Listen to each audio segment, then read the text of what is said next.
out of them. And Tony, look, to me, the game was largely just a waste of time.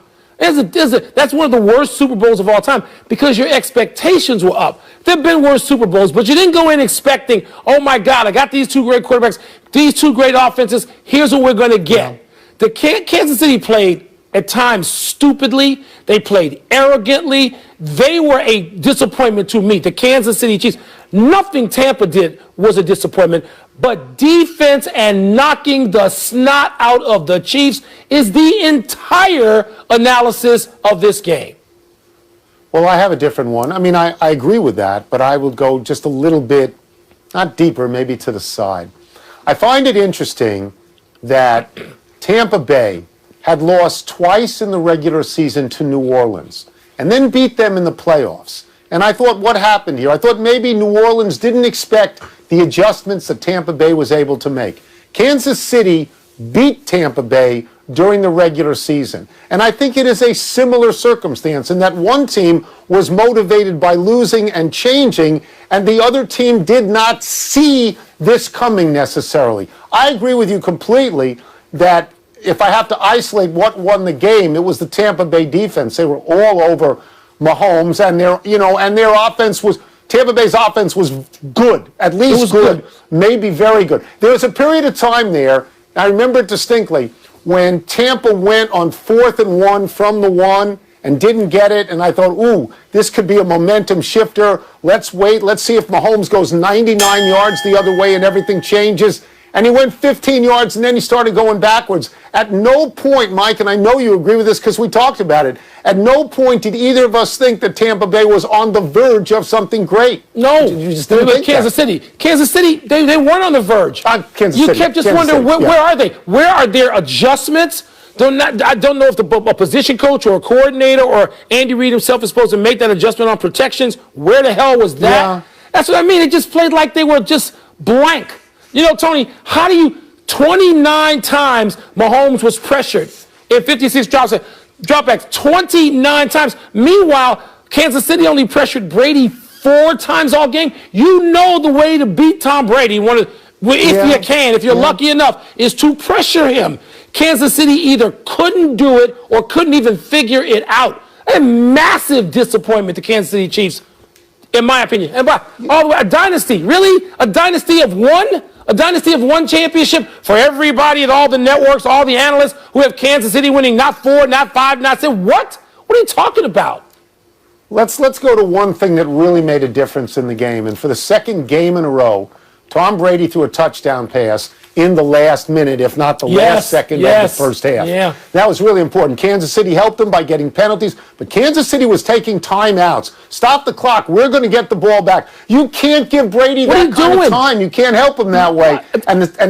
Is that stupid or arrogant? Which did it again. Is it stupid or arrogant for Kansas City to do it? Because if you forget or you don't calculate, that's stupid.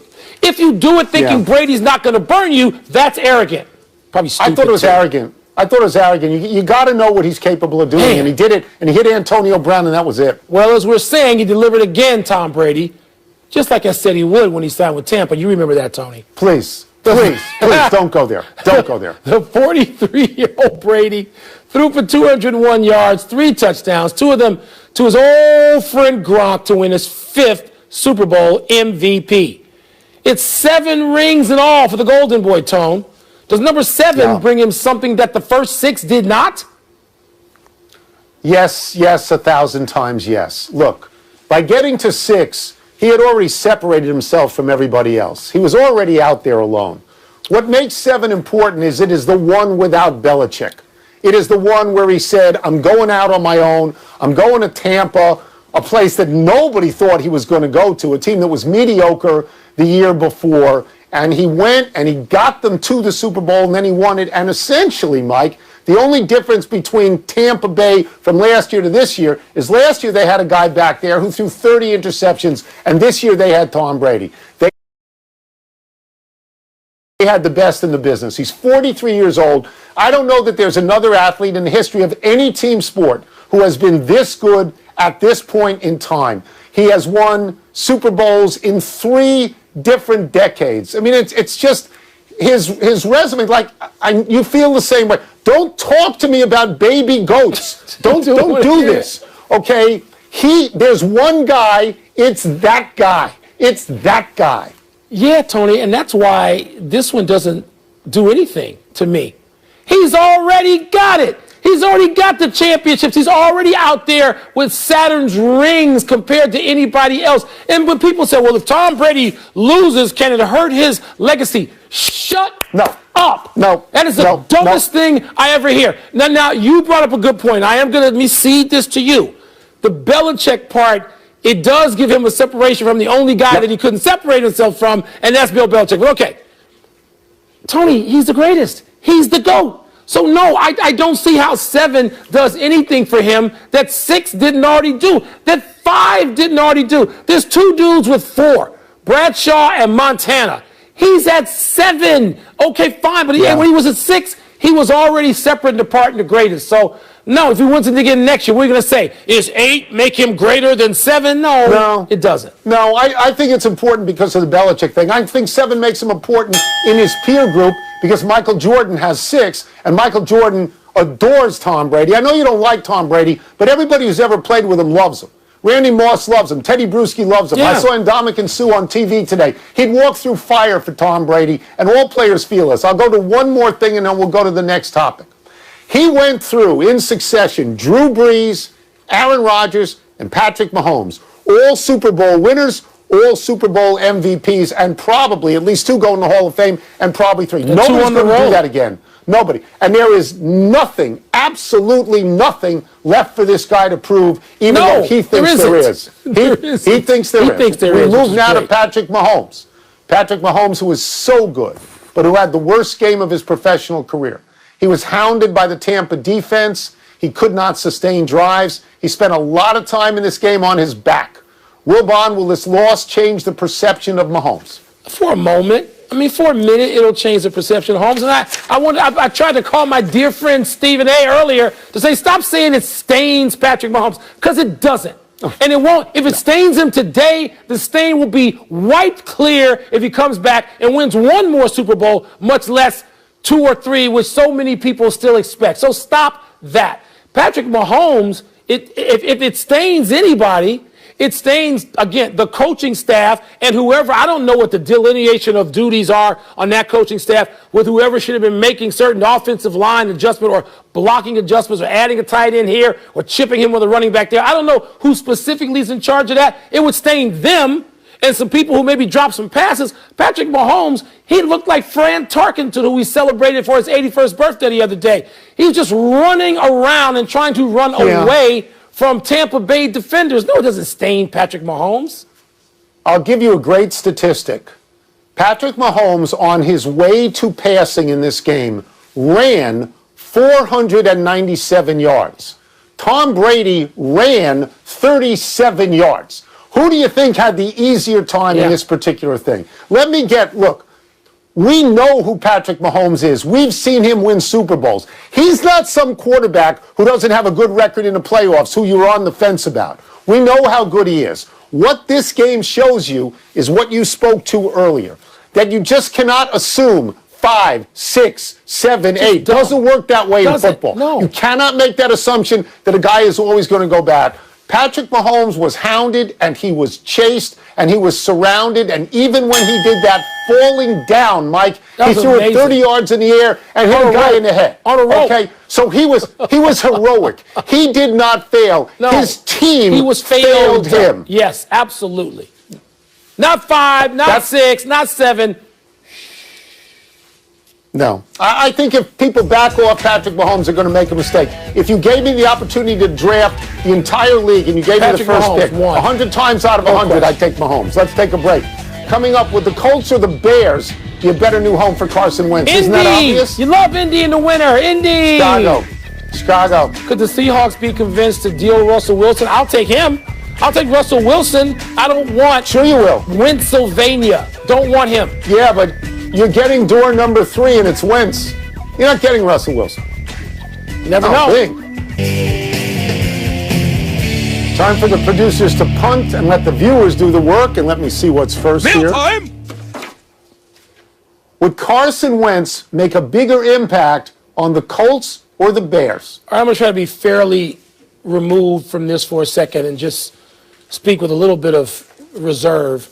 He'd be better on the Colts because the Colts were closer than the Bears to winning a championship. The Colts, they were both playoff teams this year, but the Bears backed in. The Colts were a really good team, probably the most underrated team of the season. Frank Reich, the head coach of that team, has had Carson Wentz and has a great relationship with him. So it would make more sense for him to go to Indianapolis where that situation exists than to go into Chicago where, trust me, Tony, everybody's pretty much just like me. I've taken the temperature of my hometown.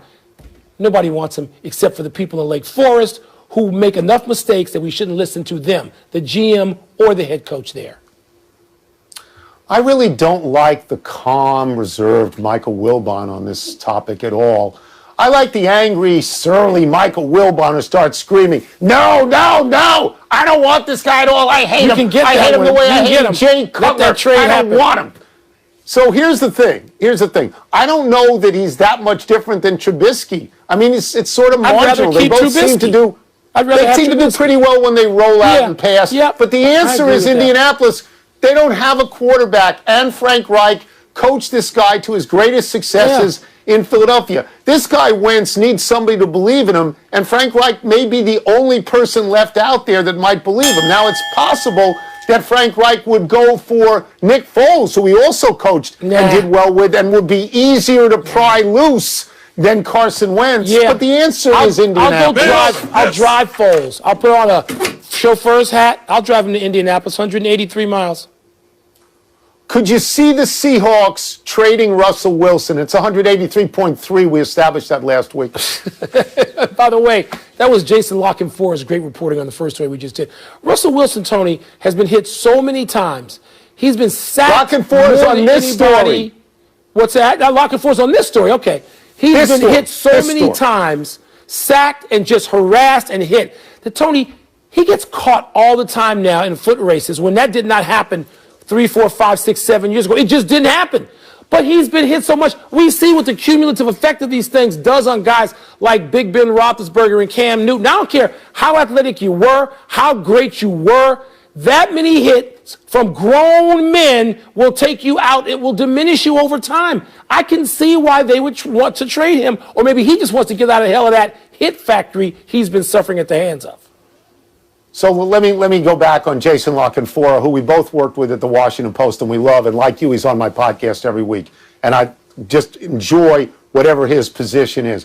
He's not saying they're soliciting bids for Russell Wilson. He's saying, why don't you give him a call and see if somebody's interested? You're right. He got hit 47, knocked down, sacked 47 times last year. He's in the 40s most of the time. Crazy. But let's talk about the churning of the quarterbacks this year, because Watson wants out. Stafford got out. Wentz is about to get out.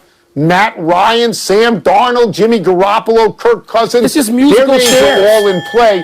You wouldn't think Seattle would want to get rid of Russell Wilson. But if it came to that, because they say, as you're suggesting, he's not as fast as he was and he's getting caught, wouldn't he look great in New Orleans? You think Sean Payton likes to work with short quarterbacks who like to throw? And this whole thing started with Tom Brady. Tom Brady did for that league what LeBron did for the NBA. Enough email.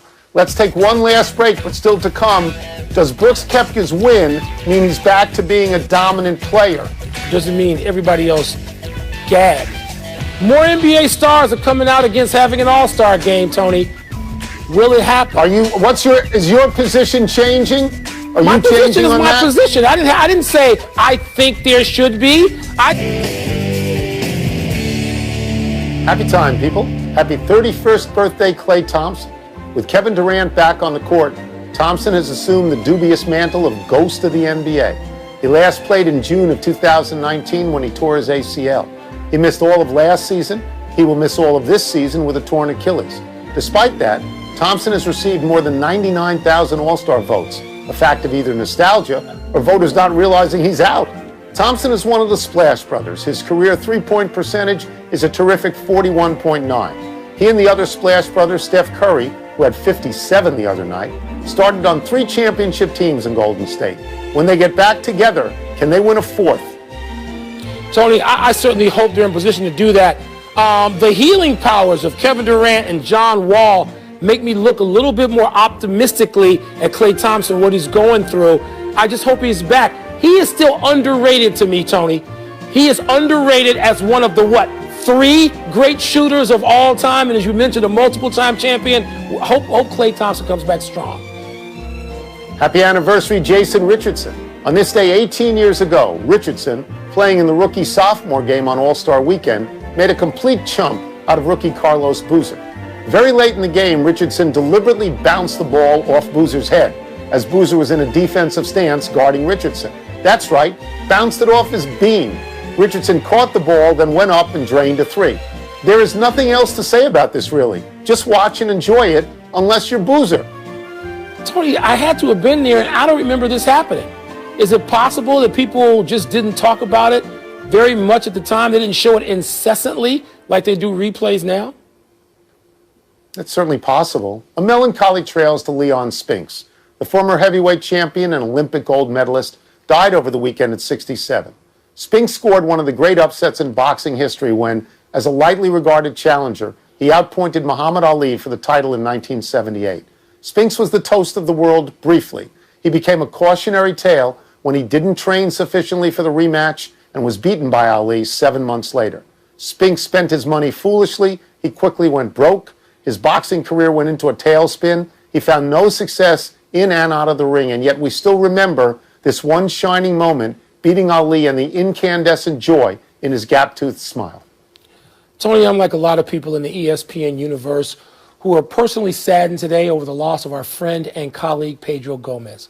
Pedro covered Major League Baseball with such distinction for nearly 30 years, including essentially all the World Series and All-Star and other postseason games for this network the last 20. He was a joy to run into and talk baseball with wherever I saw him, from spring training in Arizona to Wrigley Field. It's unthinkable he's gone, and it is unthinkable, I am certain, to his wife and 3 children, that this delightful, hardworking man was taken from them so soon. I remember when I had him on, when I was doing a radio show, and I would have him on occasionally, and he was a wonderful guest. And he really, I mean, you could talk about anything with Pedro, and he was like always engaged. You know what I mean, Mike? He always seemed very up, even like really early in the morning. You'd get him on the air, and he was happy to do it. He was always that personality, Tony. And by the way, his son, for people who haven't found this out yet, his son is a pitcher in the Boston Red Sox organization. Yes. He just loved baseball, loved attending baseball, watching baseball, anytime, anywhere, with anybody. And he is missed. Let's go to the big finish. The Pistons traded Derrick Rose to the Knicks. I know you think that's a big addition. Yeah, Tony, they're trying to make the playoffs. Tibbs doesn't play for tomorrow, down the road, 3 years from now. Let's tank some games. He plays for now. Good addition. Glad for D. Rose. Giannis, James Harden, Kawhi all voiced displeasure about an all-star game this year. Significant? It is. You couple that with what LeBron said. Yes, I mean, the biggest stars in the game don't want this to happen. The league should listen. The NFL Hall of Fame announced its newest class. Your thoughts? Peyton Manning, Charles Woodson, Calvin Johnson, John Lynch, Alan Faneca. Diversely represented and a great Hall of Fame class. Brooks Koepka shot a 6 under 65 on Sunday to win the Phoenix Open. You were watching. Is this a big deal? Yeah, I mean, he played great. He didn't expect to win. He didn't know that, Spieth and Hahn and Scheffler were going to, fall down in front of him, but he played great. Last one, Aaron Rodgers won the NFL MVP and revealed he got engaged, which is a bigger deal. I'm a football fan, not a marriage counselor. MVP for Rodgers. Come on now.